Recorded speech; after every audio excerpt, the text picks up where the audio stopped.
Shoho Jisso. All Dharmas are real form. By Eihei Dogen.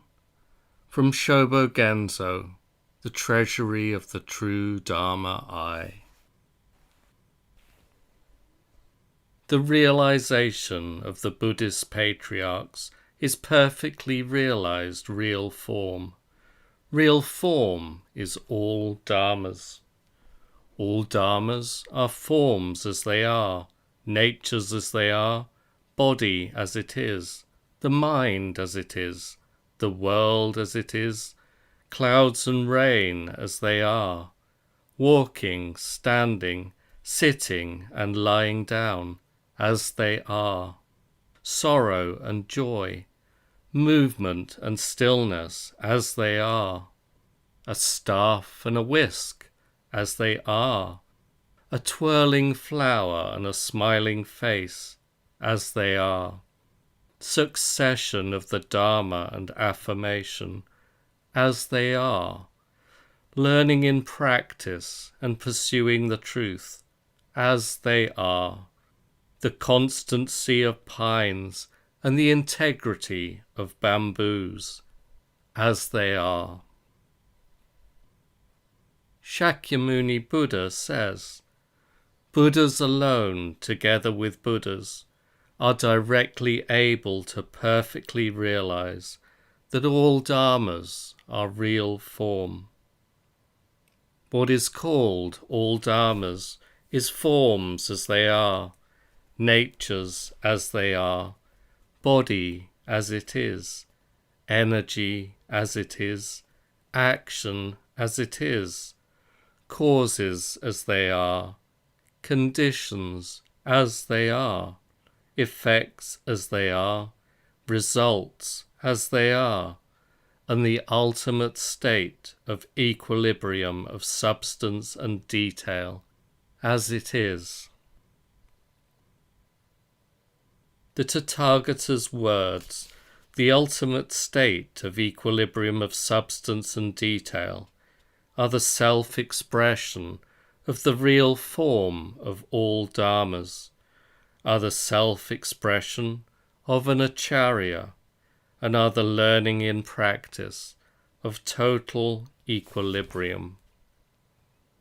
Because learning in practice is the state of total equilibrium, Buddhas alone, together with Buddhas, are the real form of all Dharmas, and the real form of all Dharmas is Buddhas alone, together with Buddhas.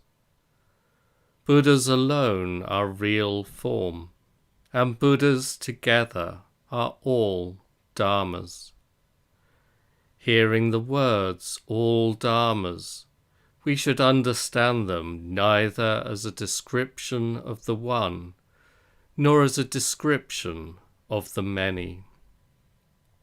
Hearing the words real form, we should learn them neither as a negation of voidness, nor as a negation of nature.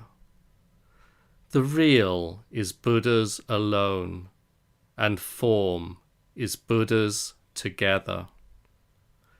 Directly being able is Buddhas alone, and perfect realization is Buddhas together. All Dharmas are Buddhas alone, and real form is Buddhas together. We call the state in which all Dharmas are just all Dharmas Buddhas alone, and we call the state in which all Dharmas are just real form Buddhas together. Thus, there are forms as they are, and there are natures as they are, in which all Dharmas exist as all Dharmas themselves. And there are forms as they are, and there are natures as they are, in which real form is just real form. Appearance in the world as Buddhas alone, together with Buddhas, is the preaching, practice and experience of all dharmas are real form. This preaching is the perfect realization of momentarily being able. Though it is perfect realization, at the same time it may be a momentary ability. Because it is beyond beginning, middle and end, it is forms as they are and natures as they are, and for this reason it is called good in the beginning, middle and end. The meaning of perfect realization as momentarily being able is real form as all dharmas. Real form as all dharmas is forms just as they are. Forms being as they are is momentarily being able to perfectly realize natures as they are. Natures being as they are is momentarily being able to perfectly realize body as it is. Body being as it is momentarily being able to perfectly realize energy as it is.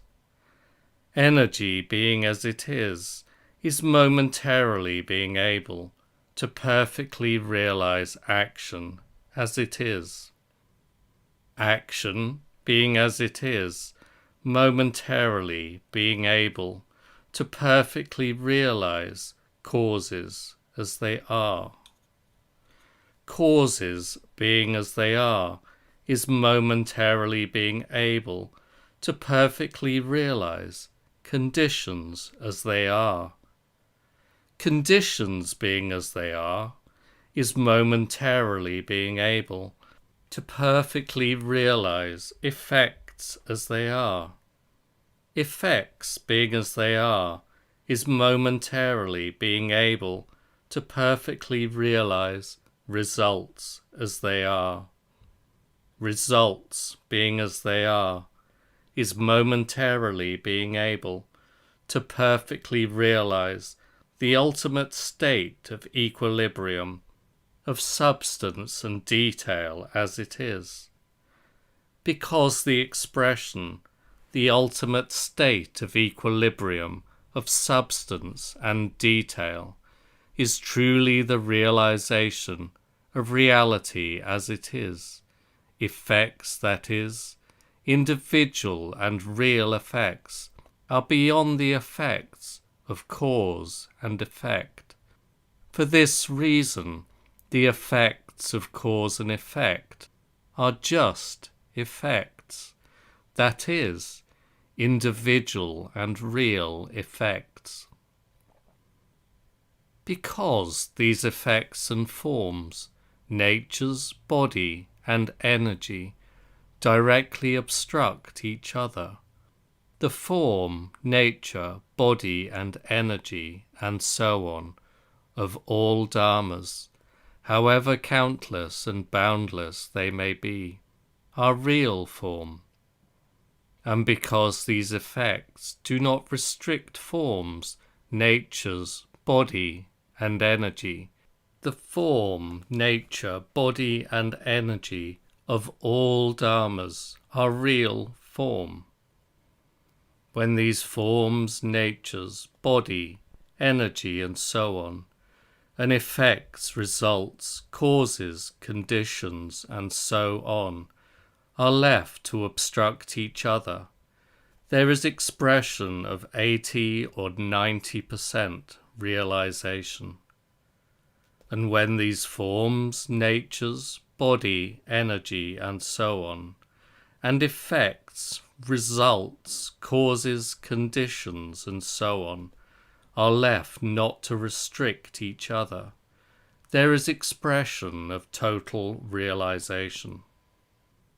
What has been called forms as they are is not a single form, and form as it is not a uniform reality as it is. It is countless, boundless, inexpressible, an unfathomable reality as it is. As a measure, we should not use a measure of hundreds and thousands. We should use as a measure the measure of all dharmas, and we should use as a measure the measure of real form. The reason is that the Buddhas alone, together with Buddhas, can perfectly realize that all dharmas are real form. Buddhas alone, together with Buddhas, can perfectly realize that all dharmas are the real nature. Buddhas alone, together with Buddhas, can perfectly realize that all dharmas are real body. Buddhas alone, together with Buddhas, can perfectly realize that all dharmas are real energy. Buddhas alone, together with Buddhas, can perfectly realize that all dharmas are real causes. Buddhas alone, together with Buddhas, can perfectly realize that all dharmas are real conditions. Buddhas alone, together with Buddhas, can perfectly realize that all dharmas are real effects. Buddhas alone, together with Buddhas, can perfectly realize that all dharmas are real results, and Buddhas alone, together with Buddhas, can perfectly realize that all dharmas are the real ultimate state of equality of substance and detail.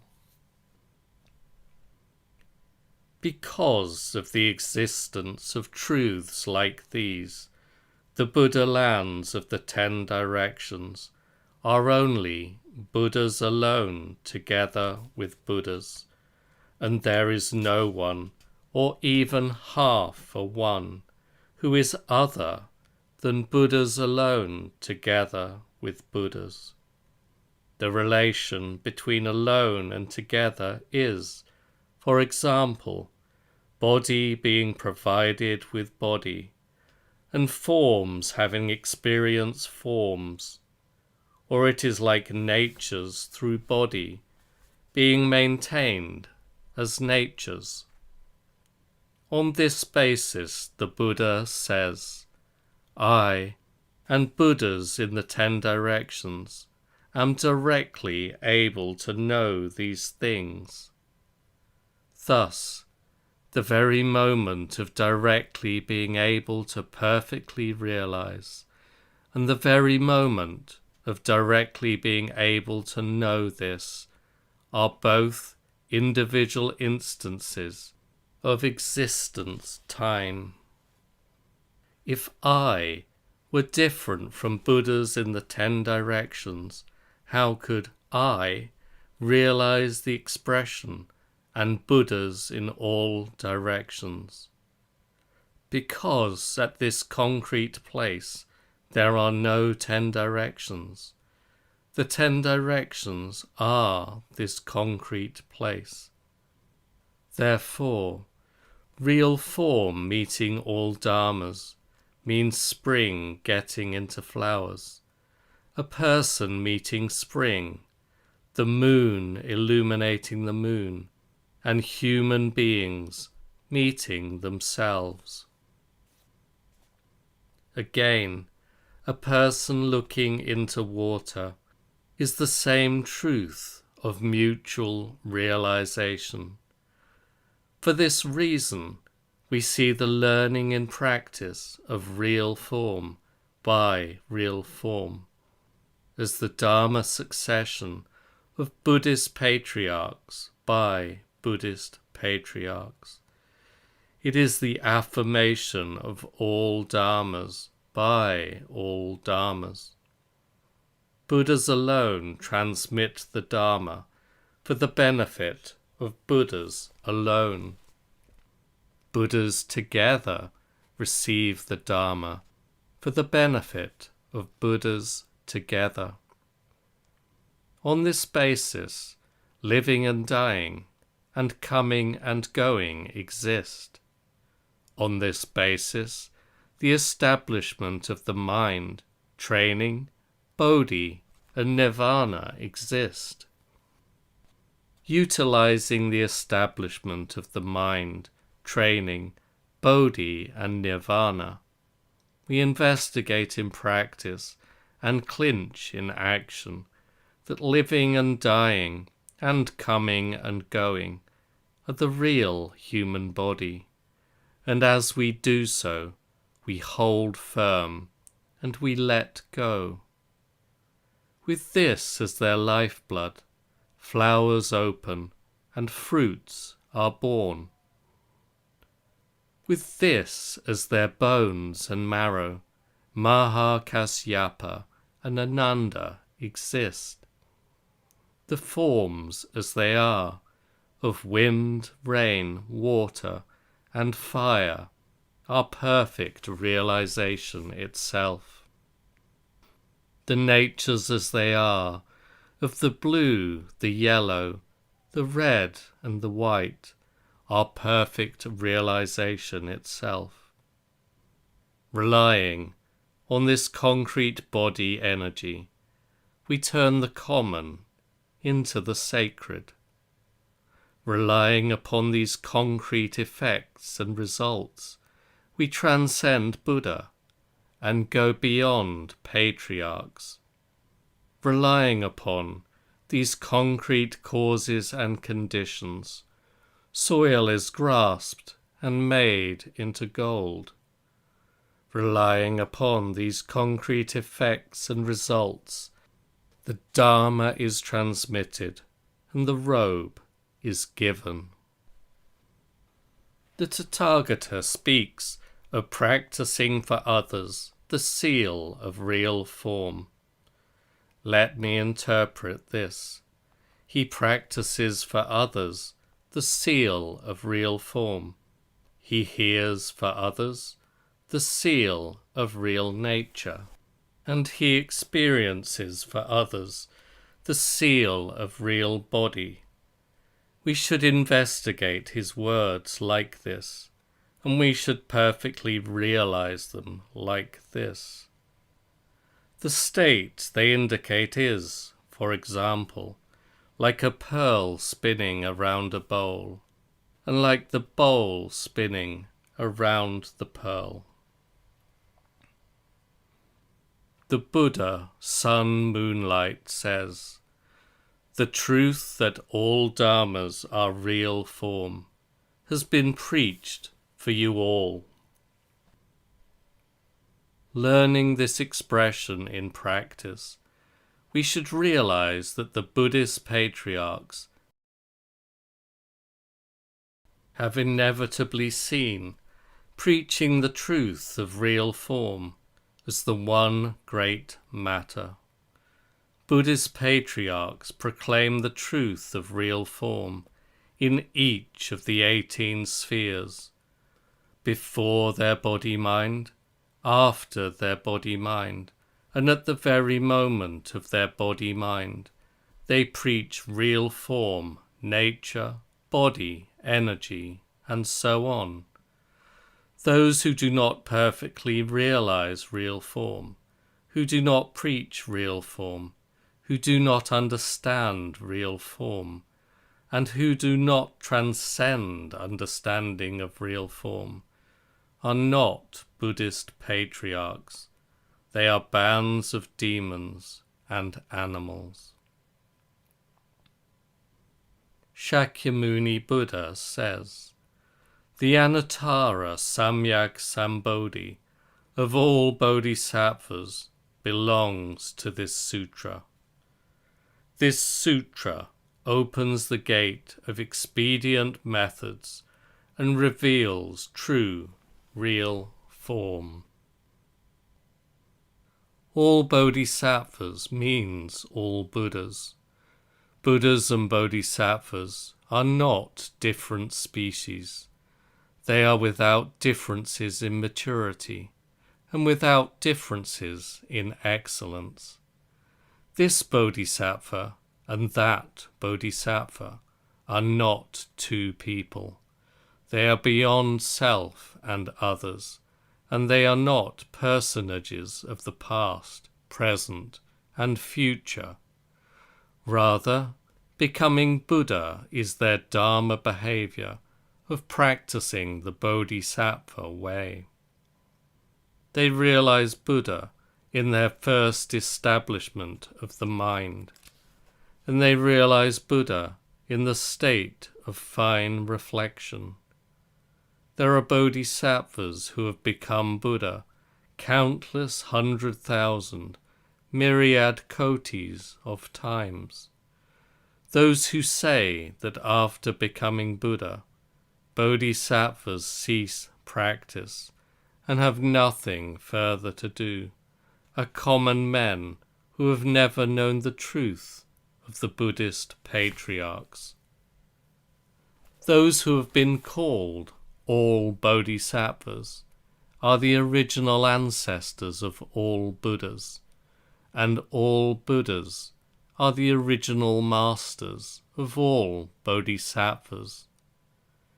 This supreme Bodhi of the Buddhas, whether they practice and experience it in the past, or practice and experience it in the present, or practice and experience it in the future, whether they practice and experience it in the moment before the body, or practice and experience it in the moment after the mind, is in every case, in the beginning, middle, and end, this sutra.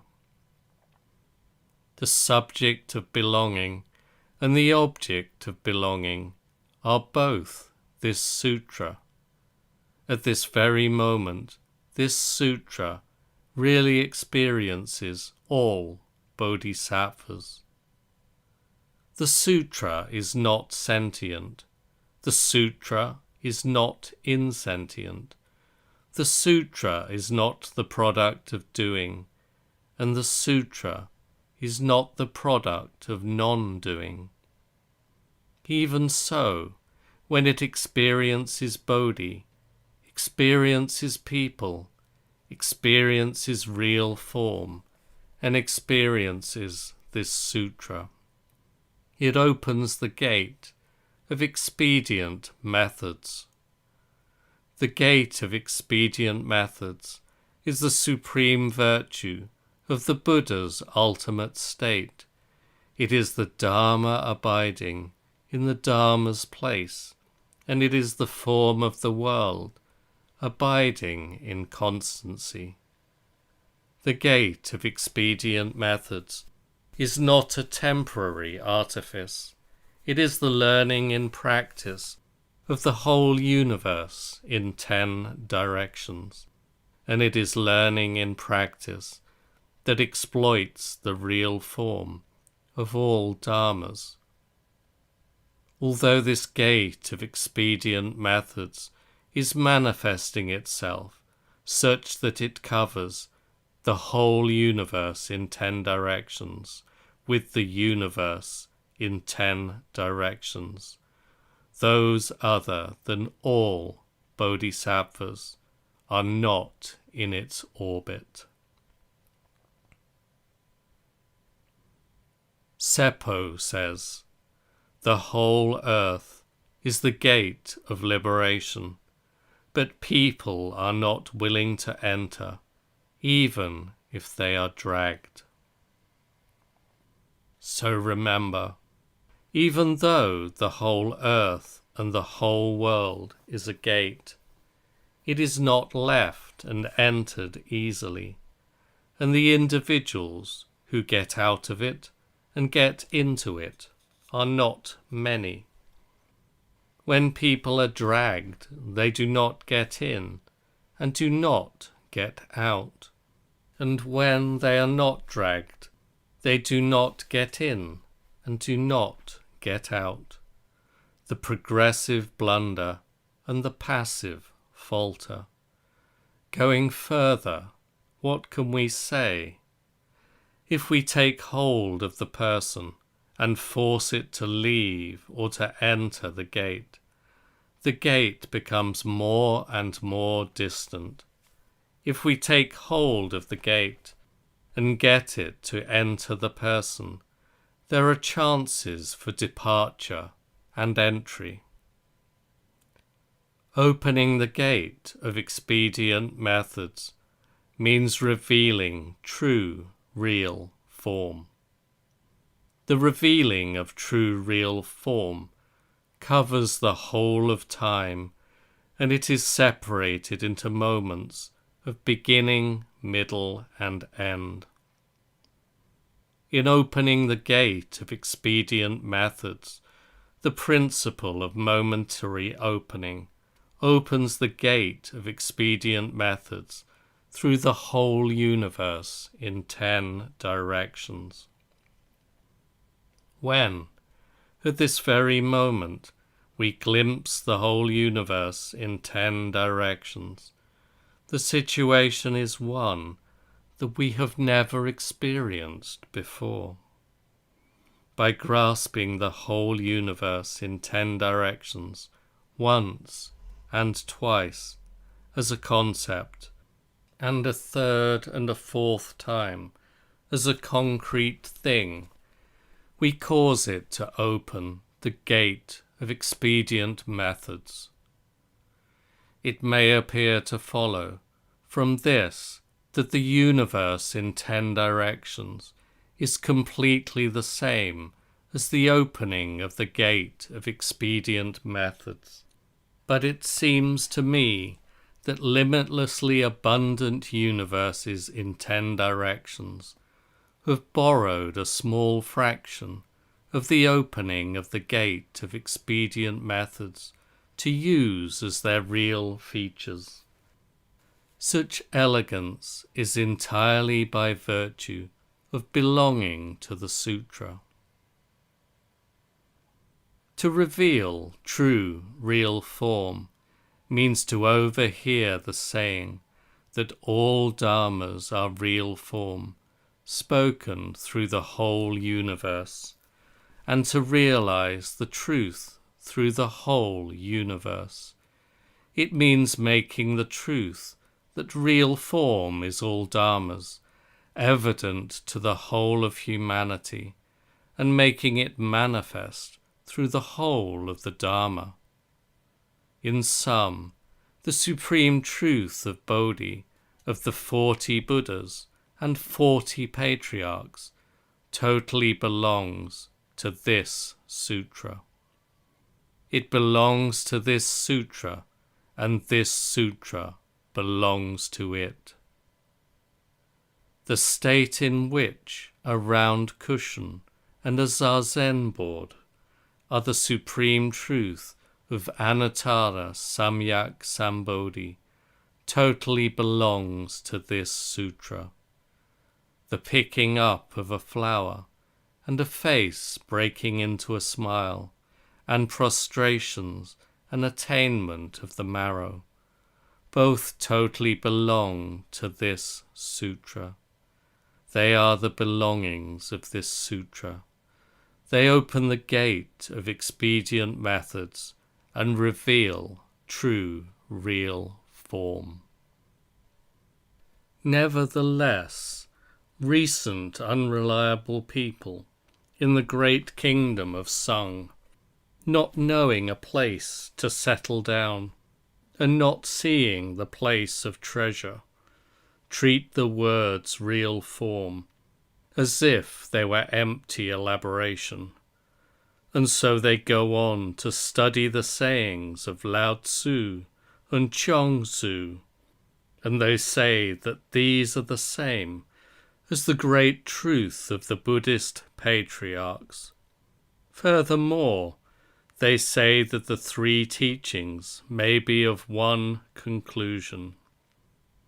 Or they say that the 3 teachings are like the 3 legs of a tripod, which would overturn if even one were missing.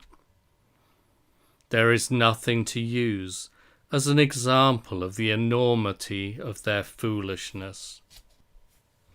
We should not concede that people in whom such words are present have ever listened to the Buddha Dharma. Why? Because the origin of the Buddha Dharma is India in the West, for 80 years in the world, and for 50 years of preaching the Dharma. The Buddha did his utmost to educate human beings and gods. He transformed all living beings and caused them to enter the Buddha's truth. Thereafter, the authentic transmission was received by the 28 patriarchs. We esteem this as the utmost, as the subtle and fine, and as the supremely venerable. All kinds of non-Buddhists and celestial demons were completely defeated. Unknown numbers of human beings and gods realized Buddha and became patriarchs.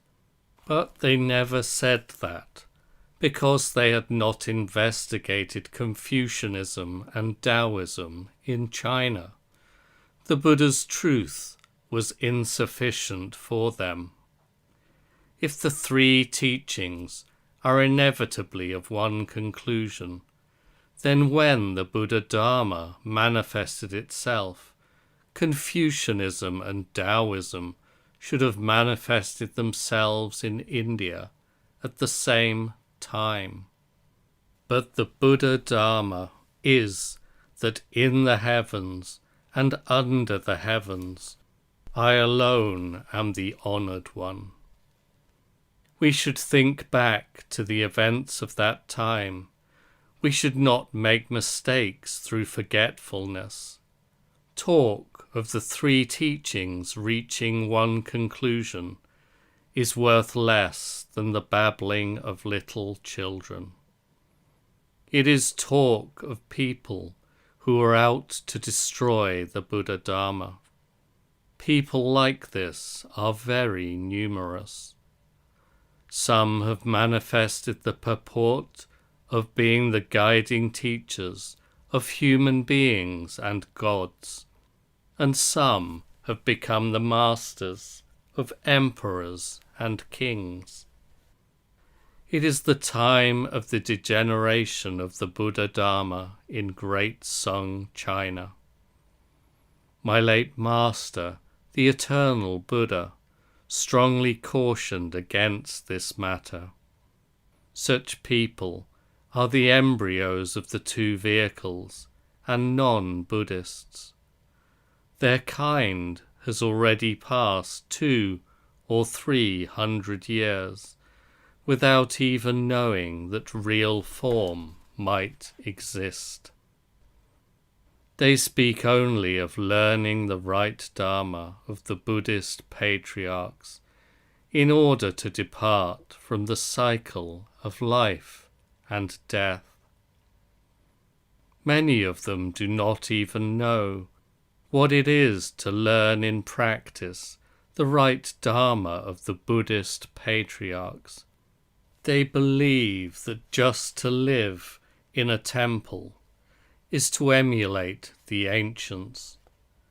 It is pitiful that the truth of the ancestral patriarchs has died out. Venerable patriarchs, in whom the truth is present, greatly regret it. We should not listen to the sayings spouted by people like those mentioned earlier. We should feel sorry for them. Zen Master Engo says, "Living and dying, coming and going, is the real human body." Picking up this expression, we should know ourselves and should consider the Buddha Dharma. Chosa says, "The whole universe in the 10 directions is the real human body." The whole universe in the 10 directions is inside the brightness of the Self. old veterans in all quarters of the great kingdom of Sung today generally do not even know that an expression like this is a truth to be learned. How much less could they actually learn it? If we quoted it to them, they would only go red in the face and be without words. My late master, the eternal Buddha, says, old veterans in all directions today have no illumination of the past and no illumination of the present. They have never possessed the truths of the Buddha Dharma. The whole universe in 10 directions and such like are showing themselves like this. How can they be known? In other orders they seem never to have listened. After hearing this, I questioned old veterans in all directions, and, in truth, few had listened. It is pitiful that they desecrate positions in which they have been installed without reason. Zen Master Oan Dongye on one occasion addresses the venerable monk Toki. If you want to understand easily, just keep facing the state of a rising mind and moving images through the 12 hours. When, just following this movement of images, you suddenly gain insight here and now, the ungraspable is like vast space. At the same time, it is without spatial form and demarcation. Outside and inside are oneness. Intelligence and objects both disappear. Profundity and lucidity both vanish. The 3 times are in equilibrium. Those who arrive at this state are called people at ease in the truth, who are through with study and free of doing. These are words spoken by old man Oan in the state of using all his energy to express the truth. But it seems that he is only chasing shadows and never knows rest. When we are not in the state of oneness of outside and inside, can there be no Buddha Dharma? What is this outside and inside? Furthermore, that space has form and demarcation is an expression of Buddhist patriarchs. What does he see as space? It may be supposed that Oan has never known space, has never seen space, has never grasped space, and has never struck space.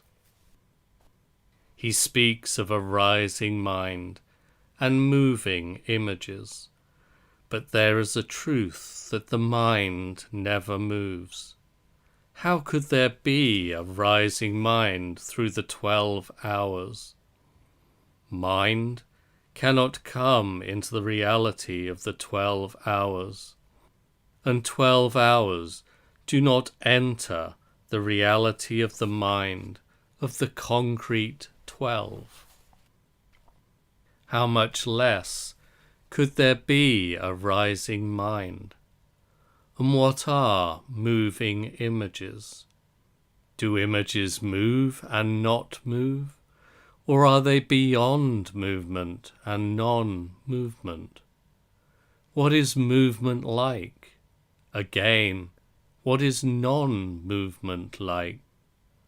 What does he call images? do images exist in the reality of the 12 hours? Do the 12 hours exist inside the image of reality? Is it possible for there to be a time beyond the two factors? He says, if we just keep facing through the 12 hours, it will be easy to understand. But what is the matter to be understood easily? Does easy understanding refer to the truth of the Buddhist patriarchs? If so, he should know that the Buddha's truth is beyond easy understanding and difficult understanding. That is why Nangaku and Kosei long pursued the truth following their masters. Oan speaks of suddenly gaining insight into the ungraspable, but he has never seen the truth of the Buddhist patriarchs, even in a dream. How can one of such ability be up to wanting to understand easily? Clearly, he has not mastered the great truth of the Buddhist patriarchs. If the Buddha Dharma were like that, how could it have reached today? Even Oan is like this.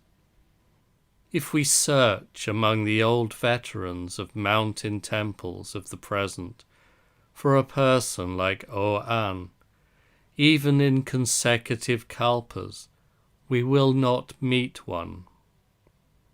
Even if we searched until our eyes were growing dim, we might not find another old veteran to equal Oan. Most people of recent times affirm Oan, but it is hard for me to affirm that the Buddha Dharma reached him. I would say only that he is worth a junior seat in the monastery, and that he is of average standard. Why? Because Oan has the mental agility to be able to know a person. People today do not have the ability to know a person because they do not know themselves. Even though Oan has not arrived, he has experience of learning the truth. The old veterans of today have no experience of learning the truth.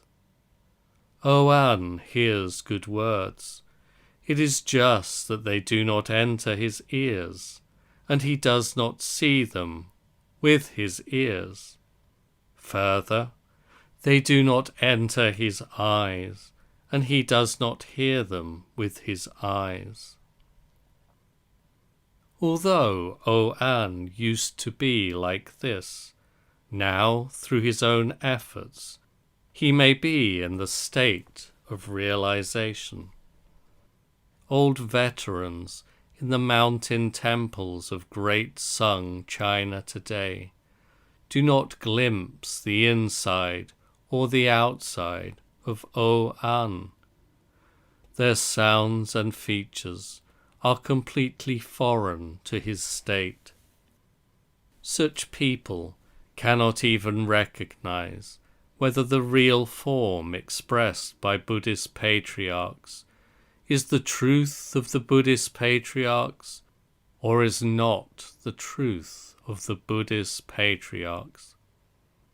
For this reason, the old veterans and unreliable people of the last 200 or 300 years have neither seen nor spoken of real form at all.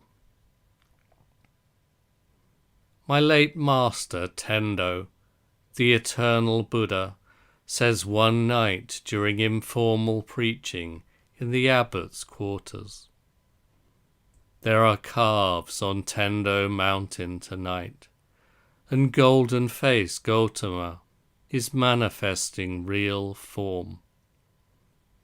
If we wanted to buy it, how could we afford the impossible price?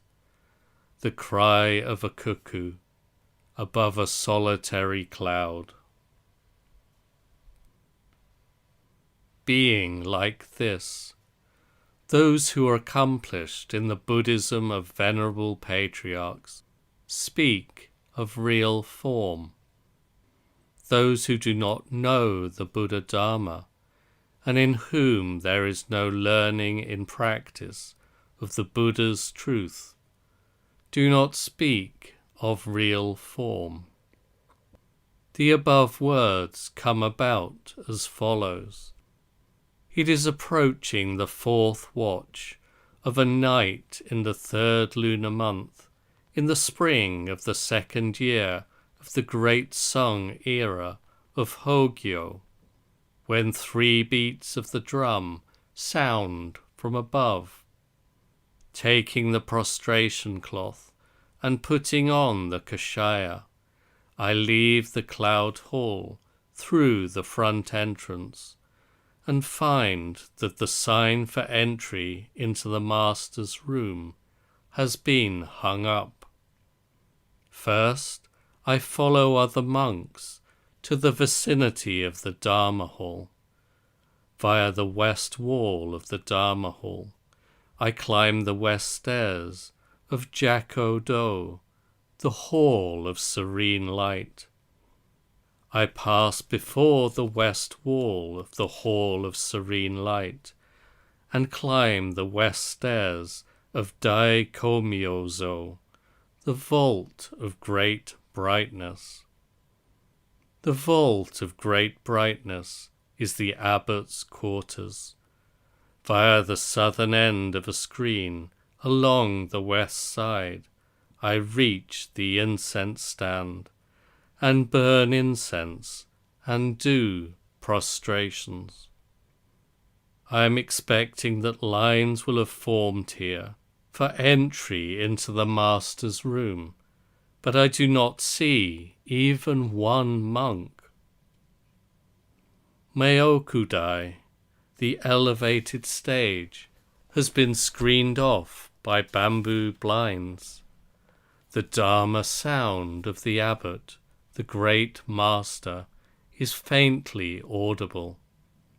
Then supervising monk Sokon from Saisen arrives, and he also burns incense and does prostrations. After that, peering stealthily towards the elevated stage, we see that monks are standing in a packed audience without regard to east or west. The informal preaching is now in progress, so we stealthily enter behind the other monks, and standing up, we listen. The story of the life in the mountains of Zen Master Hojo of Daibai is quoted. At the part about his wearing clothes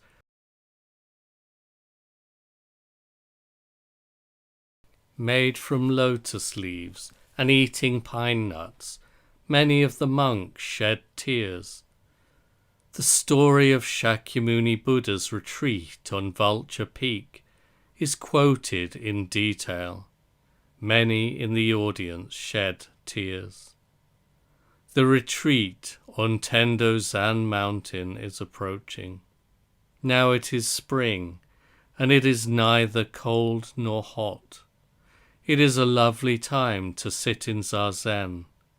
Brothers, how could we not sit in Zazen? After such informal preaching, there is the poem. On finishing the poem, the master strikes the right arm of his Zazen chair once with his right hand and says, "You may enter."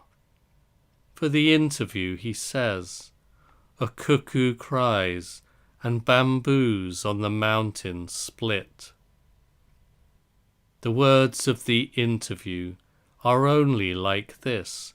There is no other talk. The monks present, though many, say nothing. They are just awed. This method of entering the master's room was never practiced in other districts. Only my late master Tendo, the eternal Buddha, practiced this method. During the informal preaching, the master's chair was surrounded by screens, around which the monks stood in a crowd. All the monks remained standing while the interviews continued from whichever monk was ready to enter, and people who had completed their interview left through the doors of the abbot's quarters in the usual manner. The people who remained, still standing as before, could witness everything. The dignified behavior of stepping forward and stopping by the person entering for the interview, together with the behavior of the venerable abbot and his talk in the interview. This method has never been present in other districts, and it may be a method impossible for other old veterans to realize. During entry into the room of other masters, people wanted to enter the room before other people. In the case of this entry into the master's room, people want to enter the room after other people. We should not forget that there are such differences in people's minds and ways. From that time until this first year of the Japanese era of Kangen, in an atmosphere of brightness, all of 18 years have swiftly passed. I have no idea how many mountains and rivers there are between Tendo Mountain and this mountain here, but the scene expressed as real form in those beautiful expressions and wonderful words has remained engraved on my body, mind, bones, and marrow. I imagine that the informal preaching and the entry into the master's room that took place that night have been unforgettable for most of the monks present. On that night, a crescent moon came peeping out from behind the high temple buildings, and even though the cuckoos were crying frequently, the night was silent. While Great Master Shuitsu of Gensa-in Temple is preaching informally, he hears the chirping of swallow chicks and says, "This is profound preaching of real form and skillful expounding of the pivot of the Dharma." He gets down from his seat. Afterwards, a monk requests instruction, saying, "I do not understand." The master says, "Go away, no one believes you." As regards the meaning of profoundly preaching real form, we might interpret Gensa's words as saying that only the swallow chicks are profoundly preaching real form. But that is not so. During the informal preaching, the chirps of swallow chicks are heard. It is not that the swallow chicks profoundly preach real form. It is not that Gensa profoundly preaches real form, and it is not a cross between the two factors. Rather, the ineffable state just in the moment is profound preaching of real form. We should take a short while to investigate this episode. Informal preaching is in progress. The chirping of swallow chicks is heard. The words profoundly preaching real form and skillfully expounding the pivot of the Dharma are spoken. There is the act of getting down from the seat. Afterwards, there is the monk's request for instruction. I do not understand. And there is the master's statement, go away, no one believes you. I do not understand need not always be a request for instruction on real form, but it is the very lifeblood of the Buddhist patriarchs and the bones and marrow of the right Dharma-eye treasury.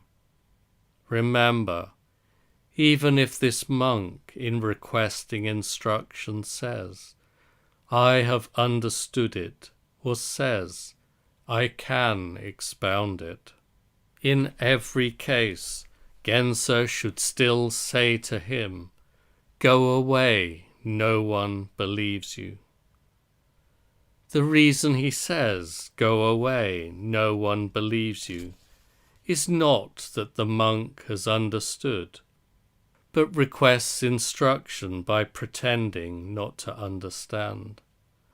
Truly, though it may be any third son of Chang, or fourth son of Li, other than this monk, and though all other dharmas are also real form, at the time and place that someone cuts directly through to the lifeblood of the Buddhist patriarchs, learning and practice of real form is realized like this.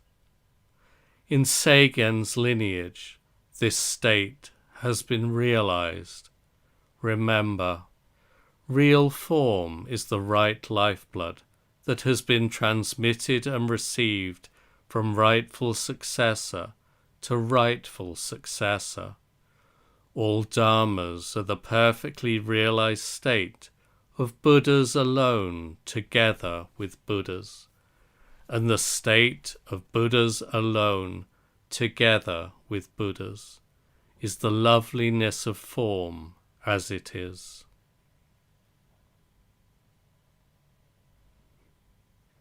Preached to the assembly at Kippoji Temple in Eishu, Japan, on a day in the 9th lunar month in the first year of Kangen.